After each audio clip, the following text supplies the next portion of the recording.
अस्सलामुअलैकुम, कैसे हैं आप सब लोग। I hope you all are good and fine. तो आज हम बात करेंगे कि आलूचे खाने के क्या फ़ायदे हैं और इनको हम किस तरह से इस्तेमाल कर सकते हैं। तो चलिए जानते हैं।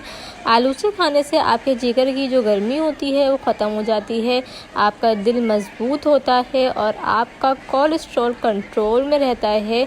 और इसके अलावा आपके मैदे की जितनी बीमारियाँ हैं उनको ख़त्म करता है और आपका बीपी और आपका शुगर कंट्रोल रखता है, आपका वेट लॉस करता है और आपको कैंसर जैसी बीमारियों से दूर करता है। अगर आप दिन में 2 आलूचे खा लेते हैं तो आप इन तमाम बीमारियों से महफूज रह सकते हैं और आप एक सेहतमंद ज़िंदगी पा सकते हैं। तो ये थी मेरी आज की वीडियो अच्छी लगी हो तो चैनल को लाइक कर दें, शेयर कर दें, सब्सक्राइब कर दें और शेयर करना मेरी वीडियोज़ को बिल्कुल मत भूलिएगा। फिर मिलेंगे नेक्स्ट वीडियो में, जब तक के लिए अल्लाह हाफिज़।